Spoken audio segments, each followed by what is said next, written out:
Welcome to the Steve Setka Show, your uncensored champion. I'm your host, Steve Setka, and I'm diving deep into the things that matter most to me: sport, freight, and faith. On the show, we're not afraid to go beyond the surface. We get real, share bold opinions, and hit you where it may be uncomfortable. These are the topics I'm passionate about, and I bet they'll spark something in you too. So buckle up for quick, high-impact episodes that'll shake you up. Welcome back to the Steve Setka Show. We're on episode 33. We're almost at one per week. That's the goal. Get one episode out per week to the community of freight, faith, and sport on the Steve Setka Show. And as per usual, we frame every show with a Bible verse that's practically speaking to our hearts and to all the listeners that love to listen to what we got to say. Ephesians 4:29 from the King James Version reads, "Communication proceed out of your mouth, but that which is good to the use of edifying, that it may minister grace to those who listen." With that being said, I'm joined on the show today with a fearless leader in my life, Tom King, professional squash player, professional at the Winnipeg Squash Racket Club. Tom, welcome to the show. Hi, Steve. Thank you. It's awesome to have you, man. When I say something like that, and we talk about allow yourself not to speak ill of others and be pure and impeccable with your word, which is one of the 4 agreements in a book that I love, the 4 agreements by Don Miguel Ruiz. What comes to mind for you? What comes to mind? I guess it's just the golden rule, really. I mean, what would Jesus do? I mean, if I don't want somebody saying something bad about me, I don't want to say anything bad about them. It's pretty simple, really. I love that. It's fantastic. I read that book a while ago, the 4 agreements. One of them is be impeccable with your word. What you talk about really, turns into the reality of your life, which is kind of interesting. Something that you said to me about a month ago that I remember that really stuck with me. You said laughingly, you're like, "Steve, if you and I could just talk for fun and get paid to do it, man, we'd be wealthy and we'd do really well." Do you remember that? No, I don't. That would be pretty fun, though. We were sitting around the table at the squash club. We were talking shit, and we were just saying that we were talking about the most ridiculous things. I think I do remember that, actually. They were philosophical in nature, and we were talking about something, and we were talking about stoicism or something like that, and high level thought, and not like surface level stuff. Like for me, I don't care about what the score in the Jets game is. I care about who you are as a character and a person, and what drives you, what makes you tick, which is kind of fun. So we're here to talk about what makes you tick, man. You're a sports professional. This is probably the first episode, Tom, that I've recorded where I've actually focused more on the sporting side of the brand. Mm-hmm. So tell us a little bit about yourself. Tell us about your journey as a professional squash player, how sports has shaped your life over the last couple of days. Well, like most boys, I grew up playing multiple sports, and I always considered myself competitive, no different than yourself. I did karate and swimming lessons and hockey and touch football. I tried out for every school team, but eventually I ended up falling in love with squash, weirdly. Oh, and golf too. I played as a junior. My dad really wanted me to be a golfer because that's his passion. Even my grandpa was a professional chuck wagon and chariot racer. So I spent a few summers traveling with him in Alberta, basically helping him do some chores and shovel horse manure and set up fences and stuff. But I just fell in love with squash because I found the team sports I was on, no matter how good I was, my teammates would often let me down. And I won't say any names, but I remember in a playoff game, there was one player on my team, a defenseman, who just benched himself. He decided not to play the rest of the game. He had brought cupcakes with him to the bench because it was someone's birthday, and he brought some extra cupcakes and was just licking the icing off of the cupcake tub, and we lost the game. And I just thought, this is ridiculous. So from that point on, I liked individual sports. Yeah, and I think my dad as well, he was a big inspiration. He was in the Army, and he's my best friend, but he was very strict growing up, and he expected a lot from me, I think. And as I became an adult, I just started expecting more of myself, and that's why I worked hard. I expected from myself, and I still continue. That's incredible, man. So you're a squash guy. I know there's lots of people listening here and lots of people in the world in general. You say squash to them and they think of a vegetable. Yeah, right? That's kind of frustrating. I don't think we could change the name of the sport to something a little more cooler.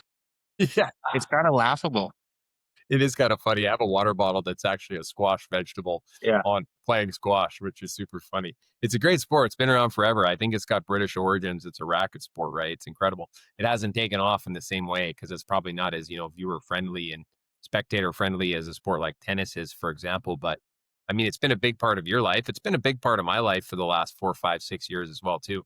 I mean, you've been doing it forever, and you're a professional player, and you're turned squash teaching professional as well, too. Now working in the business of squash, and you own a small business in squash. Tell us about that journey from squash player to squash professional to squash business and teaching professional. Well, I played squash as a junior, and I remember I volunteered to be a coach for one season. It was a volunteer, wasn't paid, and I coached 2 days a week for, I don't know, 6 months or something. And I was the best junior in the province. I'm from Saskatchewan, and becoming the best player in a year, maybe, or 2 years. And I was coaching for free. And I remember it really sparked something in me.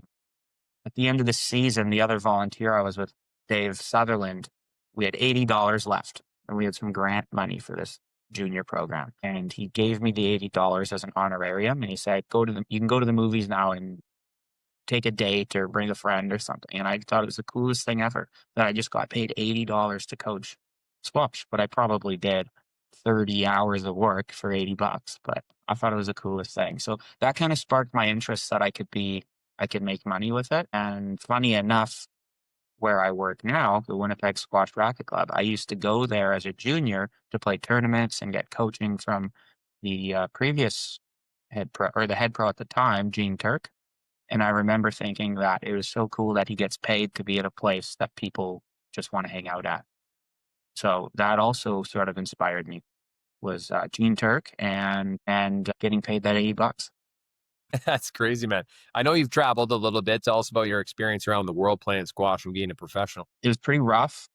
Some pros have parents that back them with a blank check. Some pros have no money, and I was kind of in the middle. My parents supported me a bit, but I mostly tried, like, I paid for most of my stuff on my own. But professional squash player, I don't know how many there is now, 600, 700 men maybe. But really, unless you're in the top 100, you're not really going to make a living. You pretty much have to have another job or get some kind of sponsors paying for your flight. So most of the tournaments I went to, I was taking the cheapest possible flight, taking a bus, staying on the couch of a member at the club. You're really just roughing it, and you're grateful for every free meal you get. It's like a starving musician lifestyle. Yeah. But I That's don't great. regret it. You don't regret it at all. Oh, no, I loved it. I did that instead of going to university, and I think it was a great choice for me. It's life experience, right? And Yeah. like, I'm familiar with the amateur sporting scene. Like, I billeted squash players for the Manitoba Open that you hosted last year as the professional at our club, the Winnipeg Squash Racket Club. And I've hosted golfers as well for the professional tournament we have here in Winnipeg. And I understand that for sure. I mean, you miss the cut in golf, or you don't make it past the first or second round in a squash tournament, there's no money. Like, No. you don't get paid, right? Well, They still, you know what? Even the guys who win, they're not really making much, and I feel bad. I wish there was more money for them, but that's just the way it is. it's the meritocracy. It's how it goes, right? It's sport, but it's for the love of the game here, and that's why young people do it. But it's admirable when you're doing that, right? Because you know people that are going to university, and whether that's a good or a bad thing is, debatable. I think it's good in a lot of ways and not great in other ways. But you're getting life experience when you're young, when you don't necessarily need to build a life. You don't necessarily need to build wealth yet, because you're only going to have your incredible peak performance of sporting levels when you're young, right? When you're in your 20s and your 30s anyway. So it's not like you're going to do it forever. But this has led you to a couple of cool things, right? You're from Regina, the city that rhymes from fun, in Saskatchewan. I don't even know if I said that right, but we've joked about that many times. And you built a small business around this as well there too, which is kind of fun. So you love the sport, you play the sport, you're in the business of sport, you teach the sport, you're all involved in it. So what's it like, touching every aspect of that sporting world for you, coming from Saskatchewan, now living in Manitoba? That's a good question. As a kid, I dreamed of playing pro squash, but I traveled across the country playing these tournaments at these clubs, and they were clubs designed for squash, and they were private clubs, and they had money, and all of these other juniors were in a program with 100 other kids and a professional coach. And I never had that. I had my dad, who was very helpful and helped train me, but in the community I'm from, I'm very grateful for. And there was nothing wrong with the facilities, but where I grew up playing was the YMCA, and it was Gold's Gym at the time, which is just a chain of gyms, and it wasn't designed for squash. And the coaches that helped were volunteer or it was a part-time thing. They were just a local guy, maybe like yourself, a squash enthusiast that just helped coach the kids in their spare time. It wasn't quite the same as what the other juniors had across the country. So I always felt that Regina deserved a real club and a facility that in the slogan that I had was put squash first. Because even at a YMCA or a Gold's Gym, squash is the 10th thing on the list. They're going to put personal training and whatnot. So that was always in the back of my mind. I moved to Toronto. I lived there for 5 years and I played pro squash and traveled. And I ended up during COVID, I had a knee surgery and it got infected. And I was basically couldn't really walk or do much for about 6 months. And when I was in the hospital, I decided I was satisfied with my playing career. I didn't reach as high as I could have, but I was satisfied enough that I could retire. And I focused my energy on building this club that I had always dreamed of doing. So that's what I did. And I think that was in 2019 or 2020. So I began designing and trying to raise money and learning about business. Within a year, I had opened a squash club in the middle of the pandemic, and it became profitable in the third month. And I'm uneducated, and I'm just a guy who was kind of frustrated with the facilities we had and thought we deserved better. And it was just basically stubbornness that drove me to do it. It wasn't a desire to be a business owner. I was just being stubborn and petty. Well, that's what entrepreneurship is you found a problem. You didn't have a good squash club. You didn't have good courts. You didn't have, something for people to commune around squash in Regina. So you went and built it yourself, right? And there's challenges around that. That's just the essence of being an entrepreneur. And, that's what I did, right? It wasn't that I was solving a problem that there were no brokerage or shipping companies or companies in Winnipeg, but I was like, I see a gap in the market here. And I know that there's a way that I can, build a business around that, which is what we've done. And which is what what you've done. And I want to challenge you a little bit. You said you're uneducated there. I think there's a better way to put it. You're not formally educated, but you have like a life experience of education from traveling, from playing professional sports, from getting beaten down, from not making a lot of money in what you've chosen to do as a young man. But that comes along with a lot of indirect education. And now look at what that's led to a career with a small business in Regina, a full-time job in Winnipeg, building relationships with high-level people at the squash club in Winnipeg, which will lead you to whatever your next step is in life. I mean, you might do something like this for a very long period of time, just like Gene Turk did, which is really cool. So I just want to acknowledge you for that, Tom, and don't ever cut yourself short. But I do have an interest and a curiosity and how that might connect to something that you and I have talked about recently, which is curiosities around faith, about God, about spirit, about maybe Christianity, because you've had some interesting things happen in your life recently and you've asked me some questions and we've had some wonderful discussions. So relate your sport career and the life of sport into what you're curious about now with the world of faith. Well, I grew up religious. Most of my family's religious. My mom prays every day, and I went to Catholic school. I'm actually Anglican, not Catholic, but I went to Catholic school and I actually loved it. A lot of the students didn't like it because they found it boring, but I like history and I like learning. So I found it really interesting. And I think in high school at some point I stopped believing and I actually thought religion was bad in most ways. I saw people around me that were very devout Christians and friends of mine. And I just thought, you're actually kind of a bad person a lot of times, but you don't think you are because you pray or you go to church. And I don't think that's good enough. I think you actually be a good person. And being religious doesn't negate the bad things that you've done. So I actually didn't like religion. I thought I kind of brushed over some of the negative stuff, but I saw some value in it. My grandma, she's passed away, but she went to church every Sunday and she believed her entire life and was a good woman.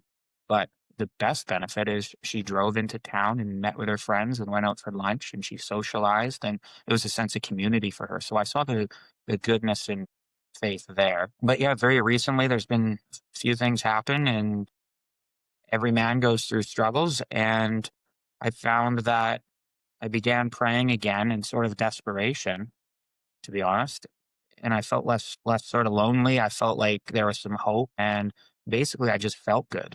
So I don't even know exactly how much I believe or what I believe, of what religion you call that. But I started praying. Sometimes I pray once a day, sometimes 10 times a day, sometimes I forget. But that really is the extent of it right now. And I find it helps me. It just makes me feel better.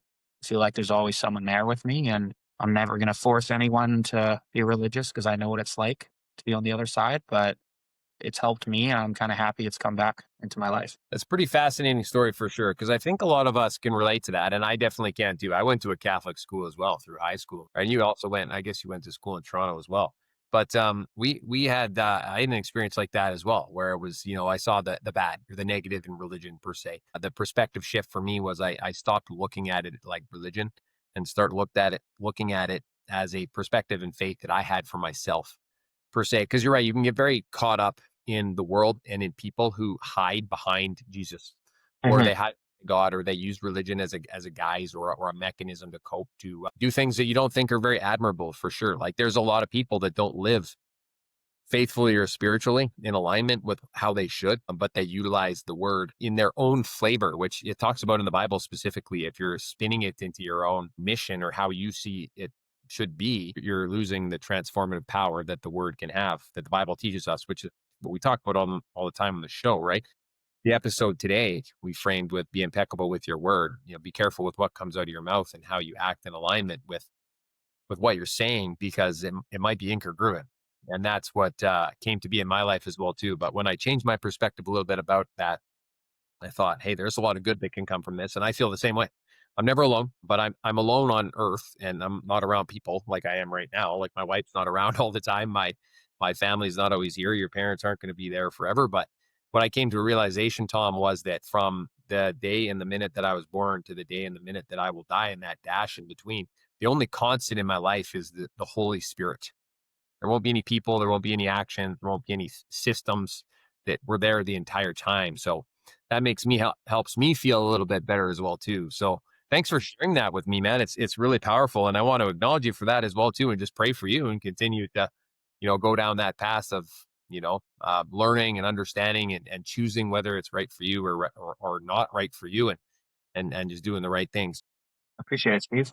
Yeah, you bet, man. We're getting to the end of the episode here. Pretty cool, but we want to promote squash. We want to promote faith. We want to promote more about this show and more in your life. So where can you tell people to find you? How can they get involved with squash? And what do you think the world of squash and that sport needs to do to get better and grow it? Well, I love squash and I'm very biased about it, but squash is not going to be for everybody. So I'm never going to force anyone to play squash, but I think people should give it a try. It's a challenging game, but it's a game that you fall in love with. And I think you love it more the better you get. And I grew up golfing, and there's a lot of people that love golfing. There's a lot of golfers who are not very good, but they still love it. And squash is similar. You fall in love with it, or it's just not for you. So give it a try. A lot of universities have squash courts. A lot of local rec centers and YMCA's have them. Of course, they're in private clubs. That's where me and Steve know each other. But give it a try. I know it's going to be in the next Olympics. I forget the year. I should know that. 2028 in LA. 2028. It'll be in the Olympics. You can even watch it on YouTube. But there's a lot of good games out there. If it's not squash, I think you should just find something that you love and pursue that, preferably squash. How you can reach me? I work at the Winnipeg Squash Racket Club. You can call us. We're open 7 days a week, and you can send me an email or contact someone at the club. And I'd get on call with anyone. Anyone who reaches out through this podcast, I'll give you a free lesson. Yeah, that's a good lesson. That's an offer. I hope I don't shoot myself in the foot with that, but I'm willing to jump on and show you how to play. And Well, we don't have go from thousands there. yet, Tom. We have 50 to 100 maybe per se, but potentially we could do a little recruitment drive and get Sure. some new members for the club. You'll have to help though, Steve. You're gonna help with the session. Exactly. I'll put myself forward. I'll do it more Thank you. volunteer work, because it's about giving. It's about service. It's about putting the community first, right? Utilizing your skills and your talents to improve the world. And I consider it building the kingdom. How do we serve the world? How do we build the kingdom? Well, we give away, fitness and excellence and community, and we can do that on the squash court. So there's no shame in doing a shameless plug for the Winnipeg Squash Racket Club, a men's club in Winnipeg, to build the membership and to grow the community of sport, squash, and fitness in our city, which is pretty cool. So are you on social media, Tom? Yeah, but I don't even know what my user. I don't use it much. We're just going to stick with the Squash Club connection. We'll post I don't need your to plug in my Instagram. I don't even know what it is. No worries, man. We'll post your contact info on the show notes, and if people want to get in touch, they can, and they can do that through me as well too. And this has been the Steve Setka Show. I'm your fearless leader. We have a great guest today that we want to continue to glorify, and we talked so much today about eliminating corrupt communication from your life, focusing on family, faith, sport, fitness, all the good things that we want to do. Small business that helps us grow the kingdom, build a better world, and serve people. So thanks, Tom, for joining the show. Thank you, Steve, for having me. Till next time. Thanks for tuning in to today's episode. I hope you found value in what we shared and that you'll take it with you to positively impact the world around you. If so, we'd love for you to take a moment to rate, review, and share the show, because we're on a mission to grow and reach more hearts. Prayers, gratitude, and love. Until next time.